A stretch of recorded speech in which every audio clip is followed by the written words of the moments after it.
Hello guys, welcome back to our YouTube channel Advocate Ravita Huda Daya. This is me Advocate Ravita Daya. तो आज guys आज के ज़माने में आजकल आप देख ही रहे हो जो है ज़माना है बहुत ख़राब हो गया है। आजकल आप अक्सर एक चीज़ देखते होंगे कि जो माँ बाप होते हैं एक बार वो अपने बच्चों को अपनी संपत्ति, अपनी प्रॉपर्टी, अपना पैसा, अपना अटेस्ट वगैरह ट्रांसफ़र करते हैं तो बच्चे फिर उन्हें माँ बाप को भूल जाते हैं और उन्हीं माँ बाप को वो नेगलेक्ट कर देते हैं। उन्हीं बूढ़े माँ बाप को वो उनके बुढ़ापे में ख्याल नहीं रखते हैं, उनका टेक केयर नहीं करते हैं। कई बार ऐसा भी देखा जाता है कि उन्हीं माँ बाप को बच्चे जो हैं वृद्ध आश्रम में, ओल्ड एज होम वगैरह में छोड़ के आ जाते हैं। तो ऐसे में एक इंटरेस्टिंग लीगल सवाल यहाँ खड़ा होता है कि अगर किसी भी माँ बाप ने अपनी संपत्ति, अपनी प्रॉपर्टी, अपना पैसा, अपना अटेस्ट वगैरह अपने बच्चों को दे दिया है और अब वही बच्चे अगर माँ बाप का ध्यान नहीं रख रहे हैं, उनके बुढ़ापे में उनका टेक केयर नहीं कर रहे हैं, तो क्या माँ बाप बच्चों से उनकी अपनी प्रॉपर्टी, अपनी संपत्ति वापस ले सकते हैं? और मेरे हिसाब से इस सवाल का जवाब आज के ख़राब ज़माने में हर माँ बाप को पता होना चाहिए कि क्या ऐसा किया जा सकता है कि अगर बच्चे हमारा ध्यान नहीं रख रहे हैं तो हम अपनी संपत्ति उनसे वापस ले लेंगे, हम अपनी प्रॉपर्टी उनसे वापस ले लेंगे, हम अपनी प्रॉपर्टी उनसे वापस ले लेंगे। तो इस सवाल का जवाब हम समझेंगे एक रिसेंट फैसले के थ्रू, कोर्ट के एक रिसेंट जजमेंट के थ्रू। तो देखिए, आपकी जानकारी के लिए बता दूं कि हमारे देश में एक ऐसा सेंट्रल लॉ है, एक ऐसा सेंट्रल कानून है, सीनियर सिटीज़न एक्ट। इस एक्ट के अगर आप सेक्शन नंबर 23 को देखेंगे, धारा नंबर 23 को देखेंगे, तो उसमें एक बहुत इम्पोर्टेंट बात लिखी है। ये मैं इसलिए आपको बता रही हूँ ताकि कोर्ट के आगे बताए गए फैसले को आप और बेहतर तरीके से समझ सकें और अच्छी तरीके से आप अपने अंडरस्टैंड कर सकें उस फैसले को। तो देखिए, ये सेक्शन साफ तौर पे क्या कहता है कि अगर किसी भी सीनियर सिटीज़न के द्वारा, अगर किसी भी सीनियर सिटीज़न जो पेरेंट्स के द्वारा जो अपनी कोई भी संपत्ति, अपनी कोई भी प्रॉपर्टी जो है अपने ट्रांसफ़र करी है, यहाँ पे प्रॉपर्टी शब्द लिखा है, मतलब आपकी ज़मीन हो, आपका घर हो, आपकी गोल्ड की ज्वेलरीज़ हो या फिर आपका पैसा नगद क्यों ना हो, तो आप किसी भी प्रॉपर्टी को अगर अपने किसी व्यक्ति को ट्रांसफ़र किया है और इस शर्त पे ट्रांसफ़र किया है, जैसे मान लेते हैं आपने अपने बच्चों को आपकी प्रॉपर्टी ट्रांसफ़र करी है और इस शर्त पे अगर ट्रांसफ़र करी है कि आप बुढ़ापे में आपका पूरी तरह से वो बच्चे ध्यान रखेंगे, सारी बेसिक जो बच्चे हैं वो सारी बेसिक एमिनिटीज़, मतलब होम, शेल्टर, फूड, मेडिसिन्स, जो बेसिक आपकी शारीरिक नीड्स हैं उन सब का ध्यान आपके बच्चे रखेंगे। अगर इस शर्त पे प्रॉपर्टी ट्रांसफ़र करी गई थी और बच्चे प्रॉपर्टी या संपत्ति के मिलने के बाद अगर ऐसा नहीं कर रही हैं, आपकी फ़िज़िकल नीड्स या आपकी बेसिक फ़िज़िकल नीड्स या एमिनिटीज़ का ट्रांसफ़र आपने किया था, आप उसको रद्द डिलीवर करवा सकते हैं, आप उसको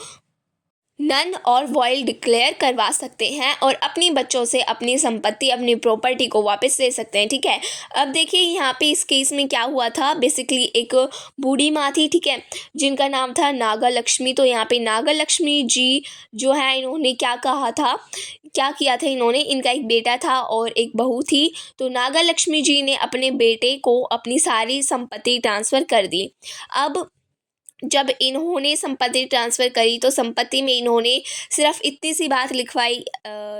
थी कि ये संपत्ति मैं अपने बेटे की तरफ, जो मेरा लव और ऑफेंस है उसके चलते मैं अपनी सारी प्रॉपर्टी, अपनी सारी संपत्ति क्या कर रही हूँ, अपने बच्चे को ट्रांसफ़र कर रही हूँ ताकि मेरे बच्चे का फ्यूचर है वो सुरक्षित हो जाए, वो और सिक्योर हो जाए। लेकिन जैसे कि मैंने कहा, ज़माना ख़राब है, तो वो वही चीज़ हुई कि एक बार बेटे और बहू के हाथ में माँ की प्रॉपर्टी आई तो बेटे और बहू ने माँ का ध्यान रखना जो है वो बंद कर दिया। इन्होंने माँ को पूरी तरीके से इग्नोर कर दिया, नेगलेक्ट कर दिया। तो अब ये जो मदद थी यहाँ पे पहुँची ट्रिब्यूनल के पास, एक ट्रिब्यूनल बनाया जाता है। तो ये मदर पहुंची ट्रिब्यूनल के पास ये कहते हुए कि भाई मैं चाहती हूँ मेरी सारी संपत्ति मुझे सारी वापस दिलवा दी जाए, मैं चाहती हूँ मेरी सारी प्रॉपर्टी, सारी संपत्ति मेरे बेटे से लेके मुझे वापस कर दी जाए। क्योंकि माँ का देखिए सिंपल सा ये कहना था कि मैंने तो लव और ऑफेंस के चलते अपने बच्चों को प्रॉपर्टी दे दी थी। एक ही लड़का था, उन्हें उसके नाम करवा दी थी, उसके फ्यूचर को सिक्योर करने के लिए उस उम्मीद पे दी थी कि मेरा बच्चा मेरा ध्यान तो रखेगा ही बुढ़ापे में, तो वो मेरी टेक केयर करेगा। अब क्योंकि लड़का ऐसा ही कर ही नहीं रहा है, ना लड़का कर रहा है, ना उस नागा लक्ष्मी जी की बहू कर रही है, तो फिर मैं अपनी प्रॉपर्टी इनको क्यों दूँ। तो ये जो मदर थी, उनकी बूढ़ी माँ जो थी, इनकी इस बात को एक्सेप्ट करके उस प्रॉपर्टी ट्रांसफ़र को कोर्ट ने कैंसिल कर दिया। अब जब कोर्ट ने कैंसिल कर दिया तो बेटा बहू कहाँ पे आए, ये आए हाई कोर्ट के पास। अब हाई कोर्ट के पास आके इन्होंने एक सिंपल सी बात कही। इन्होंने कहा कि देखिए जज साहब, ऐसा है, सेक्शन 23 में लिखा हुआ है कि माँ बाप अपनी प्रॉपर्टी या संपत्ति तब वापस ले सकते हैं जब इन्होंने प्रॉपर कंडीशन लिखवा के अपने बच्चों को प्रॉपर्टी दी हो। जब माँ बाप प्रॉपर यह कंडीशन लिखवाए कि हम इस शर्त पे प्रॉपर्टी दे रहे हैं कि आप हमारा बुढ़ापे में ध्यान रखोगे, आप हमारा बुढ़ापे में टेक केयर करोगे। जब इस शर्त को प्रॉपरली लिखा ही नहीं गया है प्रॉपर्टी के पेजेस पे प्रॉपरली, मतलब कि मैंने पहले भी बताया था कि नागलक्ष्मी जी ने एक लाइन में लिखवा दिया था। अब उन्होंने उनके बच्चों ने जाके चैलेंज कर दिया हाई कोर्ट को कि जब माँ जी ने इसको प्रॉपरली लिखवा ही नहीं रखा है, ठीक है, तो आप प्रॉपर्टी वापस ले कैसे सकते हो अगर बच्चा आपका ध्यान नहीं रखता है आपके बुढ़ापे में। अब यहाँ पे बेटा बहू का ये कहना था कि जब हमारी माँ ने हमें प्रॉपर्टी दी, इन्होंने ऐसा कुछ तो नहीं लिखवाया था कि आपको मेरा बुढ़ापे में ध्यान रखना पड़ेगा, तो नहीं तो मैं प्रॉपर्टी वापस ले लूँगी। इन्होंने बस इतना लिखा था कि मैं लव और ऑफेंस के चलते अपने बच्चों को प्रॉपर्टी दे रही हूँ। तो क्योंकि इन्होंने प्रॉपर तरीके से लिखा ही नहीं था कि हमें बुढ़ापे में इनका ध्यान ही रखना पड़ेगा, हमें बुढ़ापे में इनका टेक केयर भी करना पड़ेगा। तो अगर हम नहीं कर रहे हैं इनका टेक केयर, अगर हम नहीं रख रहे हैं इनका ध्यान, तो ये प्रॉपर्टी अपनी कैसे वापस ले सकती हैं। अब मदर इन लोगों ने देखो यहाँ पे क्या कहा कि चलो मान लिया मैंने प्रॉपर्टी ट्रांसफ़र करते समय प्रॉपर्ली नहीं लिखाया था कि आपको बुढ़ापे में मेरा टेक केयर करना पड़ेगा, तो क्या ये ऑब्वियसली अंडरस्टूड सी बात नहीं है कि भाई कोई भी माँ अगर लव और ऑफेंस के चलते प्यार अपने बेटे को प्यार करने मतलब कि वो उसे देखो, हर एक माँ बाप करते हैं अपने बच्चों से प्यार, तो प्यार के चलते वो अपनी प्रॉपर्टी बेटे को नाम दे रही है, तो वो उस उम्मीद में दे रही है कि उसकी टेक केयर हुई बुढ़ापे में, ठीक है, ध्यान रखेंगे उसके। इन्होंने तो ऐसा ही, यानी अपने माँ बाप को ऐसे लवारिशा तो छोड़ नहीं देगा। और कोर्ट ने यहाँ पे माँ की इस बात से, बूढ़ी माँ की इस बात से ये एग्री किया। कोर्ट ने कहा कि यार बिल्कुल सही बात है, मानते हैं इस चीज़ को, एक्सेप्ट करते हैं कि माँ ने प्रॉपर्टी ट्रांसफ़र करते समय अलग से ये शर्त नहीं लिखवाई थी कि आपको मेरा बुढ़ापे में ध्यान रखना पड़ेगा, नहीं तो मैं अपनी प्रॉपर्टी वापस ले लूँगी। माने ये बात अलग से नहीं लिखवाई गई थी, लेकिन जब ये बात लिखी हुई है प्रॉपर्टी ट्रांसफ़र करते समय कि माँ अपने बेटे की तरफ लव और ऑफेंस के चलते प्रॉपर्टी दे रही है, तो माँ वही लव और ऑफेंस वापस एक्सेप्ट भी तो करेगी कि माँ अपने बच्चे को अपनी सारी संपत्ति दे दी। बच्चा इतना तो कर ही सकता है कि बुढ़ापे में मेरा ध्यान रख सकता है, मेरी टेक केयर कर सकता है, मेरी बेसिक ज़रूरतों को यहाँ पे पूरा कर सकता है। तो यहाँ पे माँ ने, यहाँ पे कोर्ट ने कहा कि उस बूढ़ी मदर का ये स्टेशन तो बट ऑब्वियस है कि भाई बुढ़ापे में उनका बेटा बहू उसका ध्यान तो रखेंगे। फिर कोर्ट ने यहाँ पे एक बहुत इंपॉर्टेंट बात बोली। कोर्ट ने यहाँ पे कहा कि अगर ऐसा नहीं होता, मान लेते कि जब माँ अपनी पूरी संपत्ति प्रॉपर्टी अपने बेटे को ट्रांसफ़र कर रही थी, अगर माँ की ये उम्मीद नहीं होती कि बेटा उसका बुढ़ापे में उसका ध्यान रखेगा, तो माँ के तो और भी बच्चे थे। तो ये जो मदर थी यहाँ पे, उनकी बेटी की अलावा 3 बेटियाँ भी थी। टोटल इनकी 4 बच्चे थे यहाँ पे, लेकिन माँ को पता था कि भाई बेटियाँ तो शादी करके जा चुकी हैं, या तो आपका ध्यान बुढ़ापे में आपका बेटा ही रखेगा, मेरे बुढ़ापे में बेटा अभी भी मेरे पास है और बेटा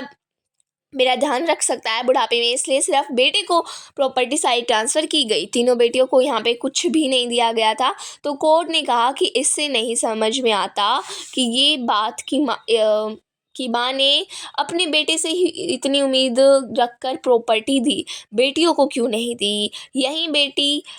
आगे जाकर आपका ध्यान रखती, अगर आप बेटे को प्रॉपर्टी ट्रांसफ़र नहीं करते, बेटा आगे जाके उनका ध्यान रखेगा। तो कोर्ट ने कहा कि भाई ऐसे में ये सेक्शन 23 के जो एकदम कांस्टेंट में है यहाँ पे नहीं कर सकते हैं। माँ ने अलग से कंडीशन नहीं लिखवाई, तो यहाँ पे सेक्शन 23 का है जो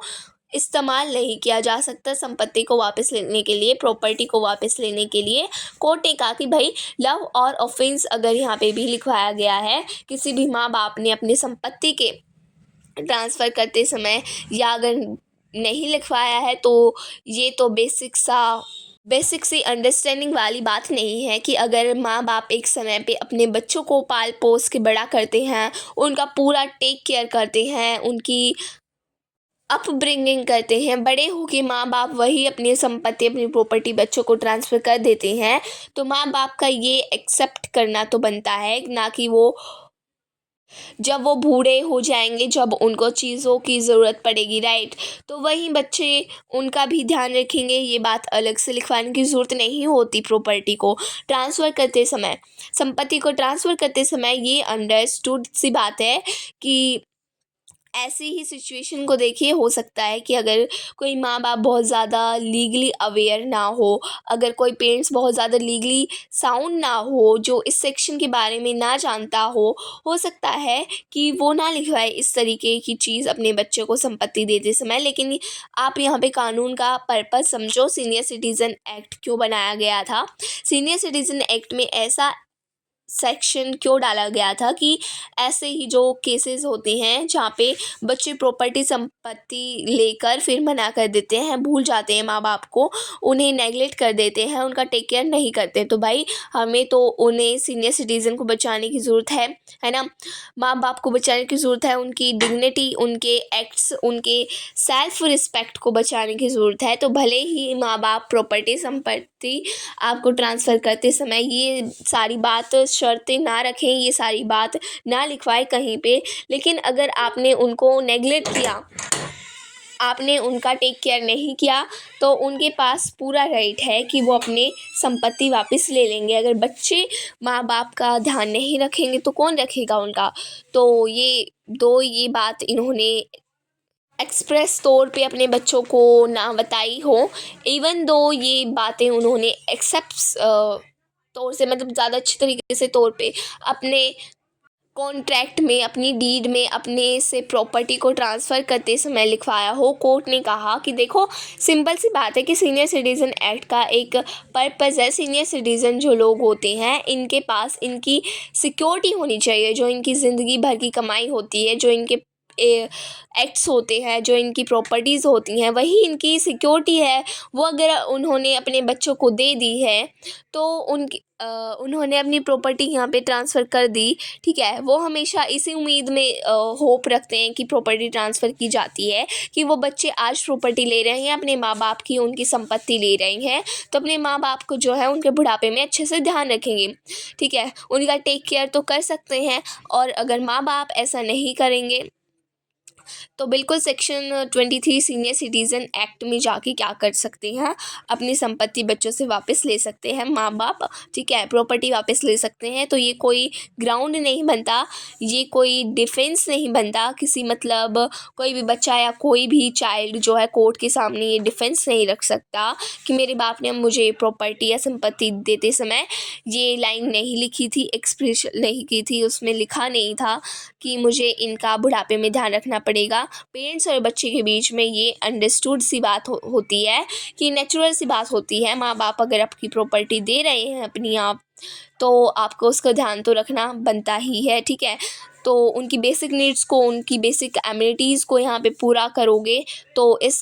केस में कोर्ट ने कहा कि भाई देखिए, भले ही माँ ने बच्चे को प्रॉपर्टी देते समय नहीं लिखवाया था ये, लेकिन माँ ने प्रॉपर्टी उसी उम्मीद में ट्रांसफ़र करी थी। अब बेटा क्योंकि माँ का ध्यान नहीं रख रहा है, उनका टेक केयर नहीं कर रहा है, उनकी ज़रूरतों को पूरा नहीं कर रहा है, ऐसे में अगर माँ ट्रिब्यूनल के पास जाती है, तो ट्रिब्यूनल के पास और माँ के पास पूरा ये राइट है कि उस प्रॉपर्टी को, ट्रांसफ़र को कैंसिल कर दिया जाए, उनको नल और वाइल्ड डिक्लेयर किया जाए। और वो प्रॉपर्टी वही संपत्ति जो है मदर के पास वापस ट्रांसफ़र करी जाए। तो इस केस में कोर्ट ने कहा कि भाई ये जो ट्रिब्यूनल है उनके द्वारा कोई गलत फैसला नहीं लिया गया है। अगर उन्होंने प्रॉपर्टी ट्रांसफ़र को कैंसिल कर दिया और माँ को सारी प्रॉपर्टी वापस दे दी, उन्होंने कुछ गलत नहीं किया, बिल्कुल सही किया, क्योंकि भाई अपने माँ का टेक केयर नहीं किया, माँ ने अपनी प्रॉपर्टी वापस ले ली। तो केस का जो नाम है that is S Malwa versus district arbitrator and district collector, ठीक है। तो आपको बताया कि मेरे हिसाब से देखिए आज के समय में ये बहुत इम्पोर्टेंट लीगल अपॉइंट है, एक बहुत इम्पोर्टेंट लीगल अवेयरनेस है जो देश के सारे पेरेंट्स को और सारे सीनियर सिटीज़न को पता होनी चाहिए कि आपके बच्चे अगर ऐसा करते हैं आप उनसे अपनी प्रॉपर्टी, अपनी संपत्ति वापस ले सकते हैं। तो गाइस, अगर किसी व्यक्ति को केस से रिलेटेड सलाह या जानकारी चाहिए तो वो नीचे दिए गए नंबर पर संपर्क कर सकता है। गाइस, अगर वीडियो पसंद आई हो तो please like, comment, share and subscribe my YouTube channel. Thank you for